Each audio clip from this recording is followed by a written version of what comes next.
Welcome back to the channel. My name is Poetry. Right now we're recapping and reviewing season 1 of The Handmaid's Tale for the very first time.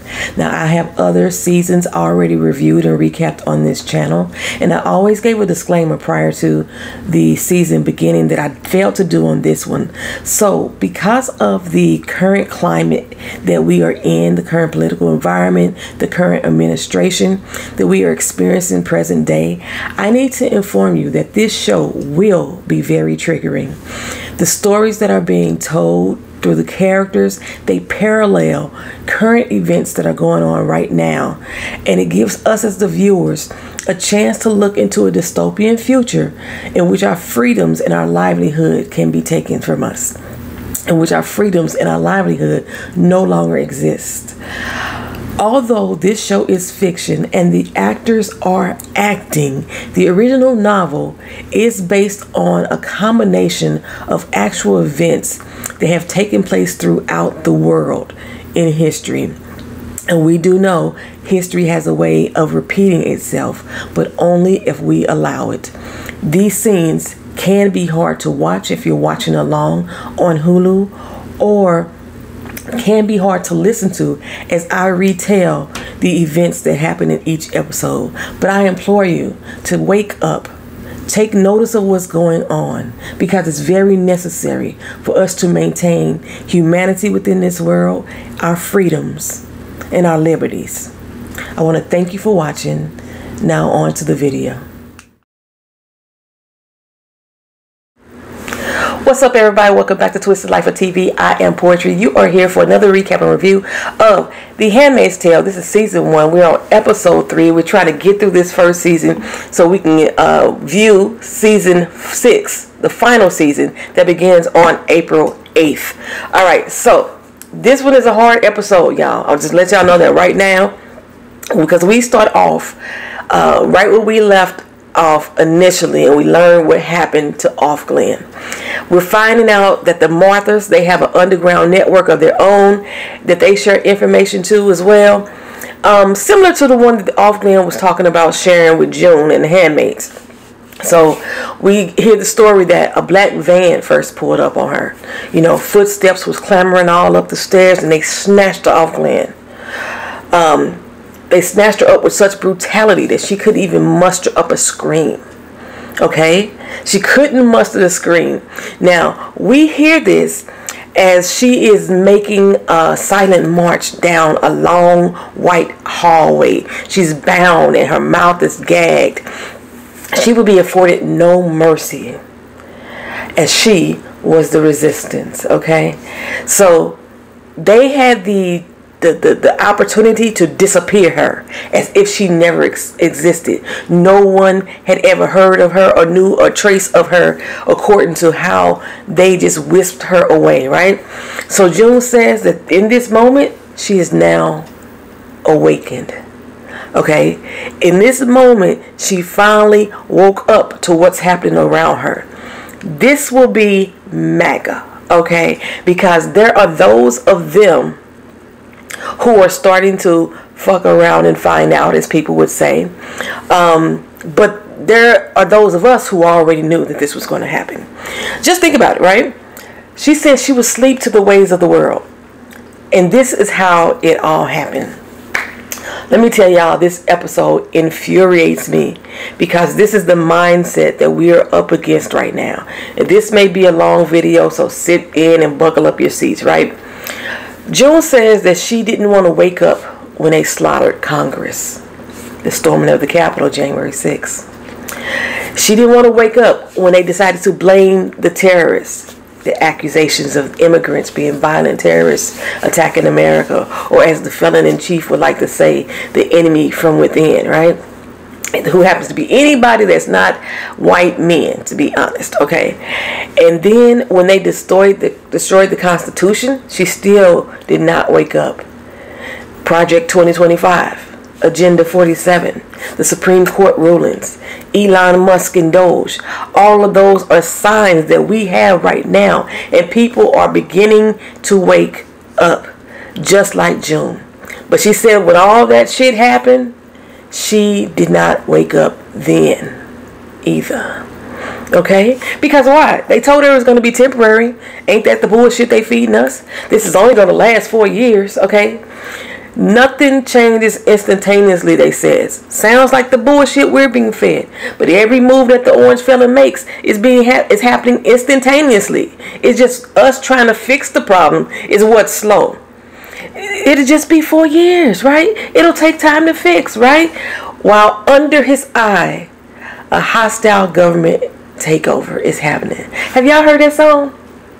We're in the middle of a hostile government takeover. It should not be that fucking happy, but it's a catchy tune. I put it on my channel before. I may have to drop it in the comment sections. But if you heard it, it's on Apple. It's on Spotify. It's on is it iTunes? Is that what it is? You can research the video on YouTube. Yeah, okay. That song. When I first heard it, I was like, ain't that the truth?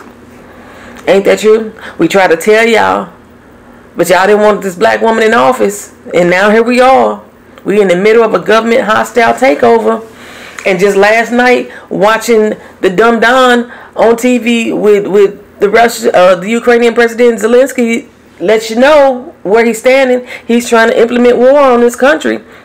But anywho, June and Moira, we back in the day, pre-Gilead. They out for a morning run, right?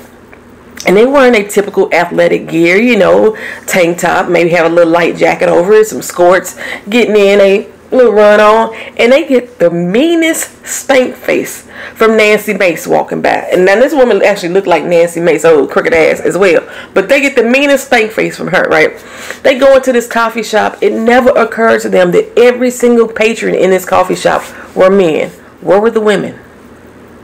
Where were the women? The only woman that they noticed wasn't there was the female barista that had been there for years and has now been replaced by this annoying 20-something white guy with an attitude. A Doge employee. That's basically what he was. So June's bank card was getting declined. I mean, she just deposited her damn paycheck the other day. She got money. She got dinero. At least she thought she had. But the dude is telling her she got insufficient funds. It can happen that quick, America. That quick. What are you guys doing to protect your money in these times? Drop it in the comment section. Let me know. You know, just watching the news, I hope that's not what we're all doing. Just to see what Elon is going to do when the banks get hacked. You know, what is going to happen? What is going to be done? Watch him fire everyone, then panic? Is that what we're going to do? No. Are y'all still trusting it's not going to get that far? And I'm not saying anything directly, but I'm asking questions, okay? I am asking questions. Now, I remember back when they did the bank bailout. I want to say it was Bush that was in office, the second Bush. And they took money. Federal employees know this. They felt this. Federal employees that had a TSP plan, or if you had a retirement plan, they took the money to do those bank bailouts from us. The average person lost about $9,000 to $10,000. We were told that we were going to get paid back that money. This is 2025. I believe that happened in 2008. We still have not been paid back anything. Just letting you know. Okay, so anywho, it can happen just that quick without our consent. That our funds and finances can be removed and taken out of our bank account. So what are we doing? What are you doing?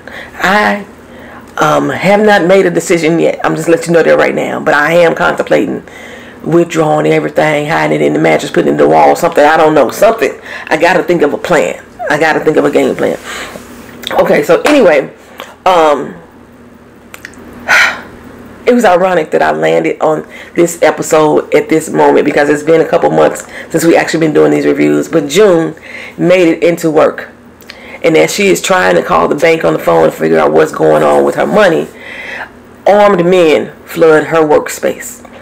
A special meeting has been called, and all the women have been fired without reason. Sound familiar?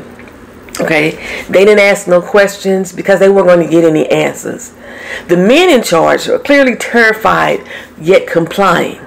They're sorry, but they don't have a choice, they say. Doge gave them 10 minutes to let all the women go. June asked, well, how was it just the women? And he kept saying, I had no choice. I had no choice. It's the law now. Okay, laws people have never heard of. All these fucking executive orders that's getting kicked out, one on top of each other. So many at a time that everybody don't know what the fuck is actually going on. That's what's happening here in this particular episode as well. All the men left behind sat there intimidated. You saw a random man give a hug or two, but for the most part, they are even unable to look us in our faces, right? The women, they walk out the doors. It is armed militia all lining the sidewalks. And you see women filing out from every office building around them onto the streets with their bags and their possessions in hand. We go back to Gilead. And June is making it home from the store as Rita is acting kind of strange today. Normally she real short with her, real snippy and everything. But right now, she seems to be catering to her. I got your slippers, your dinner, your dessert, and so much more. Anything you want, let me cater to you. That's what she's doing right now, right? What gives? What's happening? Serena Joy, old evil ass, even gives her a rose.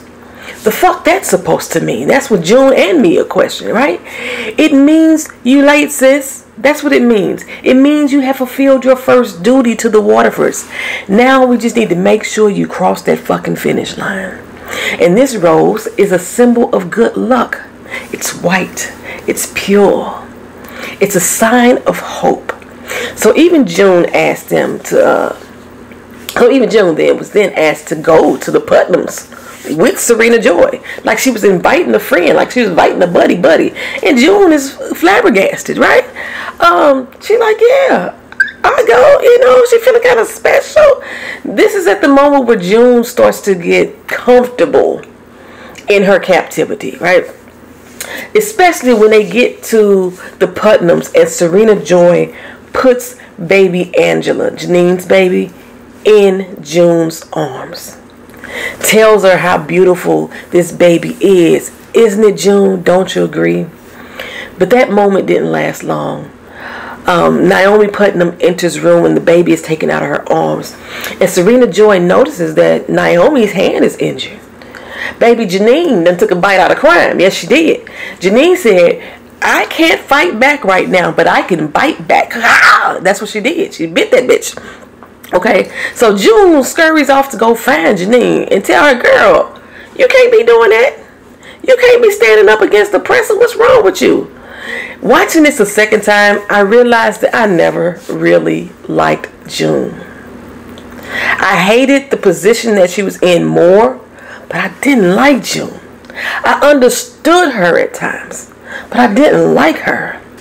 I felt sorry for her at times, but I didn't like her. I understand trying to make sure that you yourself avoid pain at all costs. You want to avoid making waves, but I'm a ripple maker. It's not in my core to not resist. And now Janine, we know she's a tad bit touched because she's been through a lot of trauma. They have broken her down. They have made her insane, okay? But she like, bitch, I could do anything I want. I could do anything I want. I had a whole fucking baby up in here, okay? I'm priceless to these people. Besides, poor little Tink Janine, she thinks that Putnam is in love with her. She thinks her oppressor's perversion is love. But June asks, she go tell Serena Joy. Like, what the fuck you do that for? She say Janine is losing touch. And I'm like, why would you tell Serena Joy anything? And I think she kind of took a little bit of understanding what June was saying. And she said, you know what? You go on without me. I'm going to stay here and hang back with Naomi. She may need me. It's like she was trying to find favor with Serena Joy. And I'm thinking, June, bitch, you a slave. You a slave just like Janine is. So anyway, she riding back in the van with Nick and she tries to make small talk with him about the baby. Nothing but silence returned to her. And then she asked about ofGlen. Why was she dangerous? You said she was dangerous. What you know about that? What you know about the fact that she's gone? And he looks and says, ain't nothing you can do about anything. Okay? Don't try to be brave. This is not the time to try to stand up. It'll just end up the same every time. Did I mention I didn't like Nick either? If you watch my future seasons, you know I don't like Nick. Anyway, he is an accessory to this crime, y'all. He's an accessory to the crime. He will make sure that you no longer have hope. And he will convince you that the only choice that you have is no choice at all. Okay? He tells June to suck it up, Buttercup. That's pretty much what it is. It is what it is. Okay? Nick tells her that everybody will break eventually. Everybody. And he was specifically referring to her because as they pulled up to the house and the guardians are there, he tells June, tell them everything. Whatever they ask you, just tell them. So we go back pre-Gilead, back in the day. June finds out that only men can have bank accounts now. As a matter of fact, only men can own property. It's a new law, okay? And they have been oblivious to what's been going on in the world around them. All her money will be transferred to her husband. And she didn't have a husband, it's going to the next male kin. Okay? Moira tells her they had to do it this way. You know they had to do it all at the same time. I've talked about this in PNTV. This is why the dumb Don is signing all these executive orders at the same time so they can get lost and muddied and people don't really pay attention to what's going on and people have a hard time to fight back against each and every one of them happening at the same time. They want it to happen this way at the same time because they don't want women to leave. They want to use us. They have purpose for us. June and Moira weren't mad enough for me. They weren't mad enough for me. It was like they heard it and they said, well, we got to accept it. It is what it is. I was like, nobody was wondering why they trying to keep y'all women in this country? Why they trying to keep y'all trapped here? Lucas comes in, June's husband, and says, hey, don't worry, baby. I got you. You know I'll take care of you, right? Not even realizing how patronizing he sounds. You know, Moira lets him know, you patronizing as fuck. June lets him know, that's not, you don't want to say that right now. This is not the time or the place. And he like, what the fuck is wrong with me taking care of, wanting to take care of my wife? Okay, first of all, you shouldn't have to in this way. That's what they're trying to get you to understand, Luke. Because she isn't your fucking property, right? And she doesn't need to be taken care of by a man. She could take care of herself. She don't need you taking care of her money. She don't need you taking care of her body. It's hers. It does not belong to you. Well, Moira plans to do something. She's going to go protest. And it doesn't seem like Luke and June are going in this moment. We don't know. Maybe it's just in June's nature not to make waves. It's always been in her nature. Well, back in Gilead, she's asking God to show her mercy. She doesn't want any pain afflicted on her. She doesn't want to be hanging from the wall like a rag doll blowing in the wind. She says she will freely give to this world as it is. She's going to sacrifice and she'll repent if that's what it takes. So she took an electric shock from a cattle prod right to the chest from the hands of Aunt Lydia, Sarah Huckabee Sanders. And this is just to get the party started, okay? No questions had been asked yet, but they need to establish dominance so she wouldn't buck the system, unaware of the promises that she just made to God. So during her line of questioning, you could tell they were leading to something, you know. They were, searching for an answer. They were trying to catch her up in something. First, they asked her, what did her and ofGlen talk about when they went on their private walks? Did they go walk by the river? Then Lydia questioned how ofGlen looked to her. Like her hair. Her hair is always covered. What the fuck are you talking about? How would she know what her hair looked like? But what does her hair look like, right? Maybe they was trying to say that ofGlen and June were bad buddies. A gender traitor is what they called her. June is like, the only reason why I know that she's a gender traitor is because she told me she had been married to a woman. What else did she tell you, June? Because just moments ago you told them the only thing that y'all talked about was shopping and the weather. So why are you switching up now and giving them anything? You are helping to condemn this woman. And maybe yourself for keeping a secret. Like, why would you do that? June said it wasn't a big deal to her. Okay? It was nothing. She considered the lady her friend. Lydia, like, you knew what she was. And then she said, yeah, I knew she was gay. And then another kind of electricity shock right to the chest.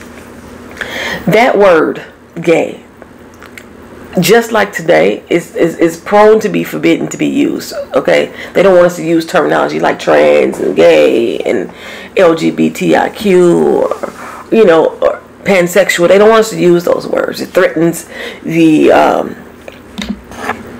white fragility, the white male fragility in this country. It threatens their fucking manhood. So anywho, Lydia said she's a thing. She called her object, an offense to God, a disgusting beast. I was like, how very fucking dare you, wench? How very fucking dare you? Because now you're projecting. You're an inbred monster. That's what the fuck you are. Okay? Baby, the scream I scrumped for what happened next. Aunt Lydia says, blessed are the meek, child. You need to remember your scripture. Okay? So June says, I remember. And she cites Matthew 5:10-12. Blessed are those who suffer for righteousness, because the kingdom of heaven is theirs. I think I'm paraphrasing, right? Anyway, Aunt Lydia was insulted that she just checked her scripture. Okay. She reached back to the bowels of oppression and clobbered the fuck out of June. Clobbered her right across her dome, and then took that cattle prod and surged electricity all through her frame as she hit the floor and curled up into a fetal position. And Aunt Lydia didn't let up either. She didn't let up. She just continuously let that electricity go through her body. Serena Joy rushes in, and the guardian had the fucking nerve to tell her in her own house that this ain't none of her damn business. Okay? If Serena Joy hadn't screamed, she's pregnant. She's pregnant, she would still be down on that floor being shocked until she shitted herself or worse. Okay? The guardian was like, oh, congratulations. Okay, we good here. We good. Okay? Just like that. No apologies, nothing. Just, we good. Serena Joy, said to him in an angry, soft voice, get out of my house, okay? But not Aunt Lydia, who stood there looking like a dun-dun-dun, unabashed, okay? So, since June has confirmed to them that ofGlen was indeed a lesbian, and they had already been accusing her of having relations with her Martha, it's now time for their punishment, okay?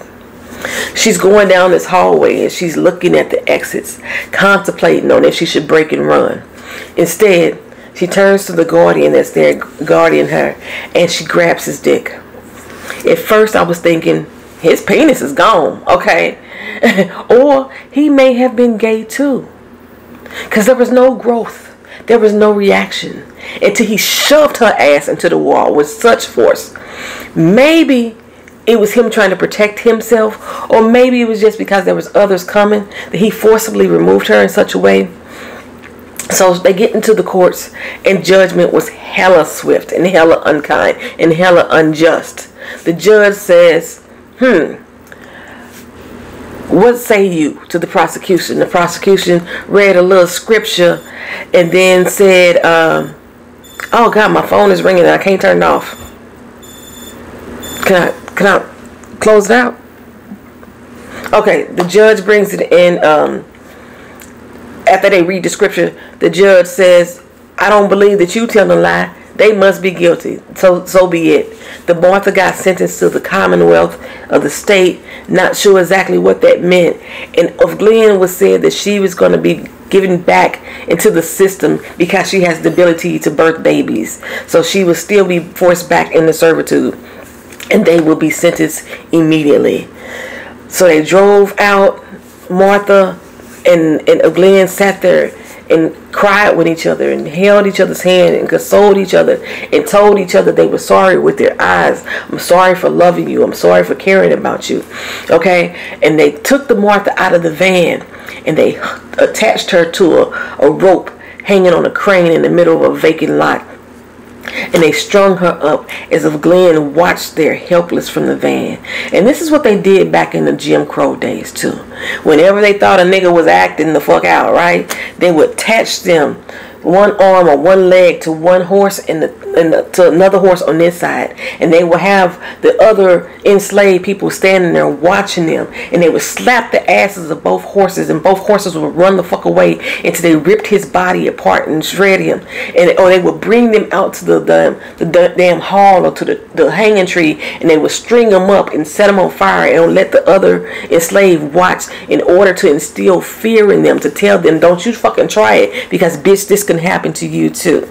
Okay, this is not too far long ago.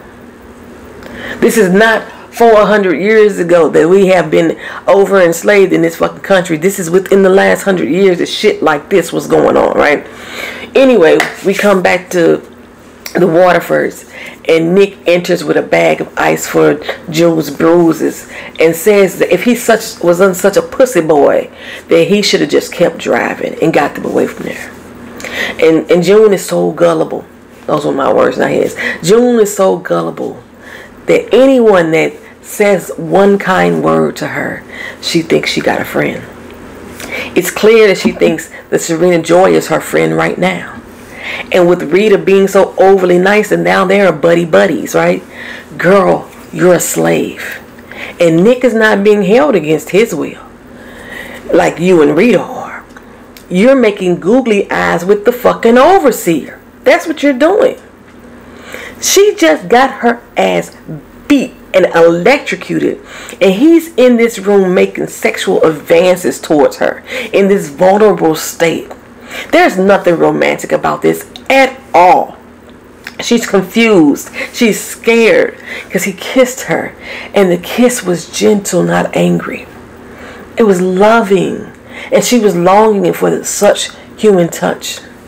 What Fred and Serena Joy did to her wasn't human at all. It was monstrous at best. No one in all the years that she's been a captive has touched her in that way. It was this moment I realized that June stares into the camera lens. Oh my God, I hate to see Elizabeth Moss staring into the freaking camera. Y'all know this already. People that's on this channel already. She's done it before in previous episodes, but I think this was the moment that got me pissed off at them focusing on her odd face into the lens. Now, they didn't zoom in like they normally do, but Elizabeth Moss isn't directing this episode at this time, right? And you know, when she started directing, they start taking close-ups on her face. Reed Morano, the one who was directing, he still used a lot of sound to bring a lot of the story to life. Mainly with the music. Y'all know how I love to talk about the music in this show.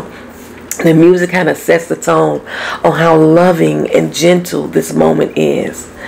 But it was the crispness of her breath that still let us feel the undernotes of confusion and fear. Even after the kiss, Nick turned to her and looked at her with an exasperated exhale, as to say, finally, you know. Her first breath afterwards was like, what the fuck just happened? Okay, you've been taken advantage of, girl. Okay, you've been taken advantage of by your overseer, and they are masquerading it to the viewers as if this is a growing love story. And a lot of viewers have failed for this love story. Okay, and then she got her period, which means all the kindness and coddling that she's been receiving in the last few days was done. She doesn't realize that yet. Well, in pre-Gilead, Moira is on the front line of that protest, and June showed up with her. They were standing up against the police while the people spewed their disdain right into their shields and reminding them that they are not property but human beings. The armed militia, they then busted through the police barricades, and that's when the violence began. As usual, started by the ones with the guns and not the protesters. Okay, but once they first attacked, the protesters began to fight back.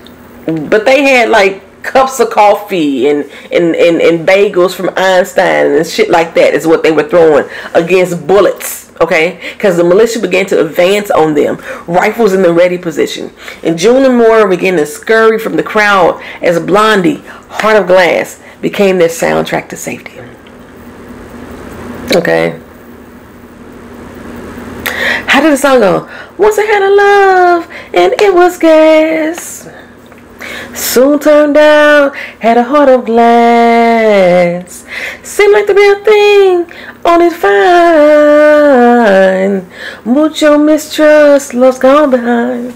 Okay, to me, that is a song setting up the upcoming interactions between June and Nick, and at the same time parallel the love that they thought that they had in their country and that their country had back from them.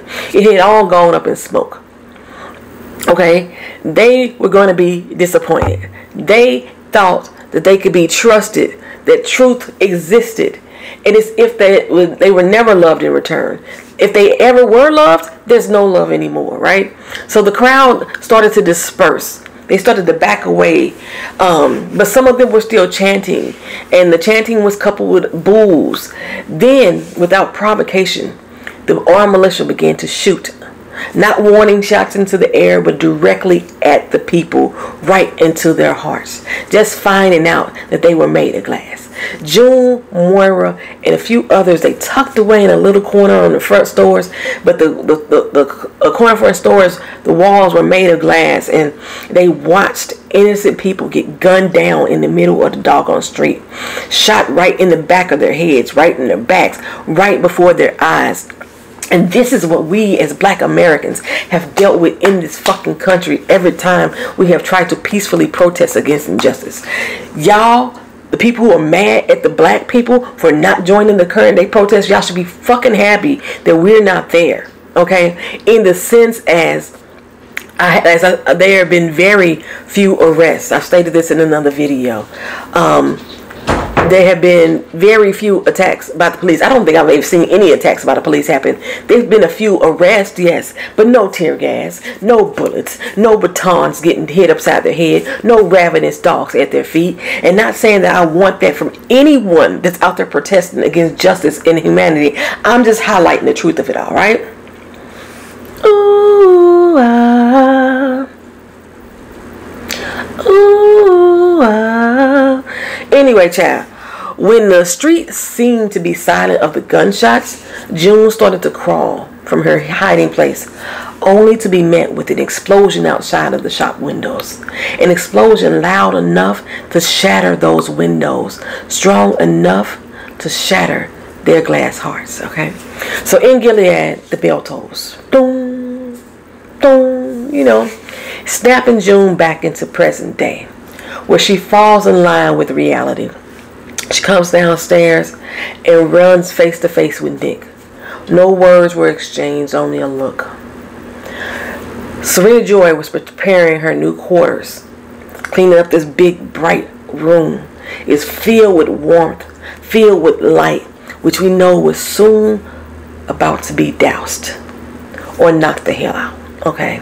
Serena Joy is sweet and loving, singing her praises of June, literally kissing her freaking hand, and June delivers the fatal blow.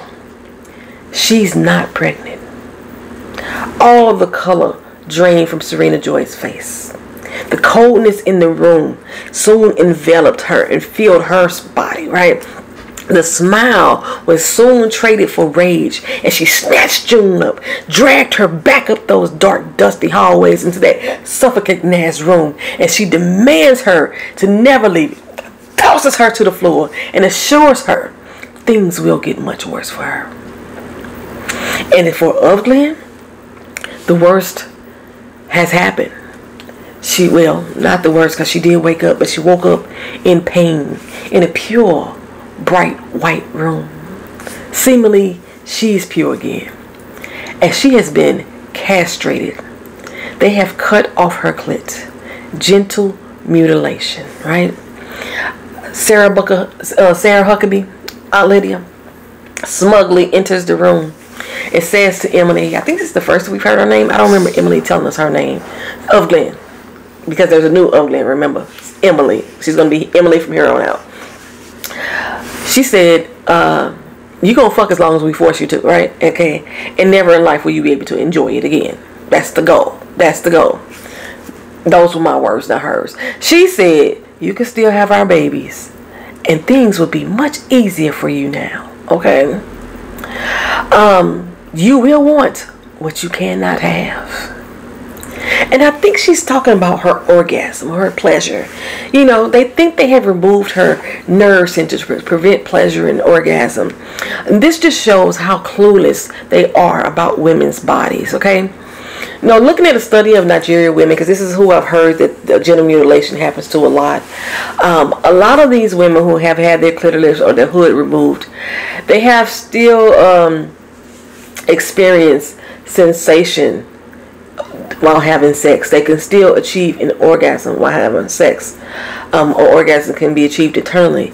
Stimulation can be in other places. We can have our erogenous zones here, the back of our neck, our nipples, you know, a soft caress across, down the middle of our spine. There's a lot of ways for us to achieve pleasure and reach that orgasm. The orgasm is in the mind for the most part, right?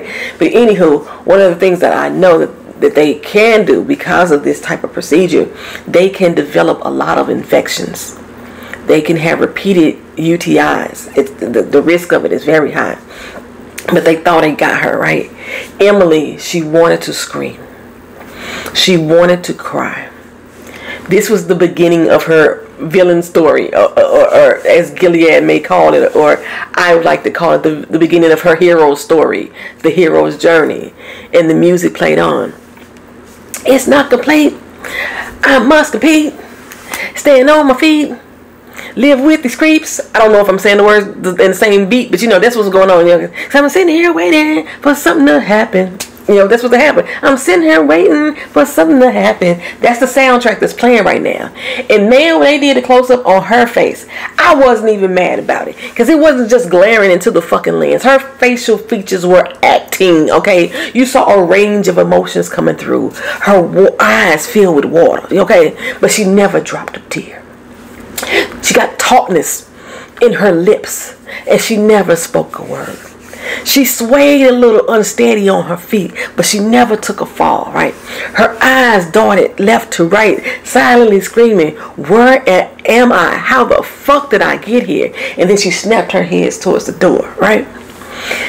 The door where Aunt Lydia had just entered to taunt her, to dim her light, to surround her in coldness like Serena Joy just did to June, okay? Instead, her eyes bucked to say, I was losing focus, but I got my eyes on you now.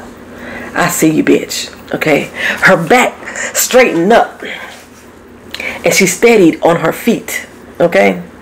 Her worry in her eyes, the fear, turned to rage. You could feel her bite from her clenched teeth. Her nostrils, they flared, okay, showing signs of aggression. And the breath she took was far from gentle. Far from gentle. And unlike June, who internalized her pain and sobbed as she was thrown to the floor, Emily stood there on her feet and screamed. Child, this episode here. This is the beginning of it all. This is the part. And the crazy thing is, when I remember watching future seasons and I was talking to people and recalling this episode and talking about this particular episode, and a lot of people in the comment section was like, damn, I don't remember that happening. I had forgot about that. See how oblivious that we can be, how we choose to ignore things that were right in front of our faces, when I had to recall it for people to say, oh shit, yeah, that did happen. They got Congress out. They stormed the Capitol. They got rid of the Constitution. Project 2025, Agenda 47. And we are sitting here constantly having to remind you of the things that they said they were going to do and that they did. For you to say, oh shit, it's happening to me too. Wake the fuck up, everybody. Wake the fuck up. Thank you for watching. Thank you for being here for these recaps and reviews. Again, we're going to continue on with The Handmaid's Tale Season 1, as it is very relevant and very needed for this particular political climate that we're in. Season 6, the final season of The Handmaid's Tale, begins on April 8th. And then next year, we're going to follow it with The Testament, if they're allowed to put that shit on TV. I'm just saying right now, because you know how things are going. They're already trying to take control of the fucking FCC. And the FCC is the one who regulates what we watch on TV and hear on the radio. Okay, so anywho, child, like again, subscribe to the channel if you're not already subscribed. Hit that like button if you like this video, and would love to see more content from me. That lets the YouTube algorithm know that you're here and you're with it, right? And also, donate to the channel. I normally don't say this, but I'm going to start saying it now. Because I noticed that I can get like 10,000 views on my fucking video, and YouTube only pays me $1 for it. So help me with the content creation of this channel. You can donate. There's a little heart down there with a $sign in it. Hit that button, and you can donate to the channel. If you want my PayPal account, just go to my main page and you can hit my PayPal link and you can donate that way. I appreciate it. See you in the next video. Peace.